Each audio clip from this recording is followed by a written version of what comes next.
శివాలయంలో ఇచ్చే ప్రసాదాన్ని ఇంటికి తీసుకెళ్లకూడదా? దానికి సంబంధించిన పూర్వపు ఆచారాలు, పురాణ కథలు, శాస్త్రీయ కారణాల గురించి తెలుసుకుందాం. భక్తులు దైవ దర్శనానికి ఆలయానికి వెళతారు. కొబ్బరికాయలు, అరటిపళ్ళు తీసుకెళ్లి నైవేద్యం సమర్పించి ప్రసాదంగా తీసుకుంటారు. అయితే శివాలయంలో ఇచ్చిన ప్రసాదాన్ని ఇంటికి తీసుకెళ్లకూడదని చెబుతారు. ఇది ఎందుకు? వివరంగా తెలుసుకుందాం. హిందూ ఆచారంలో విశేషం. పూర్వం శివాలయాలు ఊరి చివరన శ్మశానానికి సమీపంలో ఉండేవి. ఎందుకంటే శివుడు లయకారుడు, సృష్టి అంతిమ దశను గుర్తుచేసేవాడు. ఈ తత్వం ప్రజలకు బోధించేందుకు రాజులు, పీఠాధిపతులు ఈ విధంగా శివాలయాలను నిర్మించారు.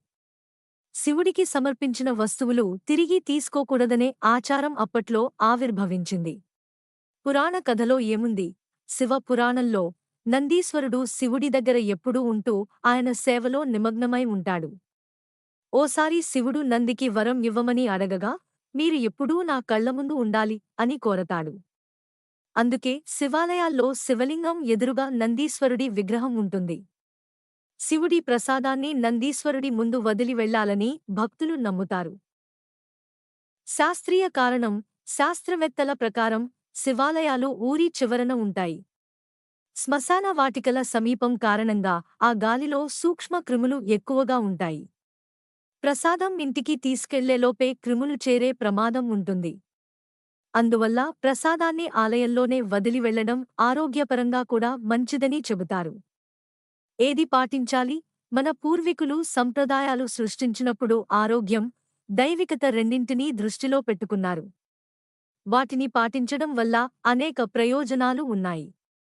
మీ ప్రాంతంలో పాటించే ఆచారాలను గౌరవించి, నమ్మకంతో కొనసాగించండి. ఆచారాలు పాటించడం హిందూ ధర్మంలో ముఖ్యమైన విషయం. మీకు తెలియని కారణాలున్నా శ్రద్ధతో పాటించడం మనకు మంచి చేస్తుంది. మరింత ఆసక్తికరమైన విషయాలకు ఎలివేట్ వాయిస్ ఛానల్కి సబ్స్క్రైబ్ చేయండి. మరిన్ని ఇలాంటి ఆసక్తికరమైన వీడియోల కోసం ఎలివేట్ వాయిస్ ఛానల్ను సబ్స్క్రైబ్ చేయండి.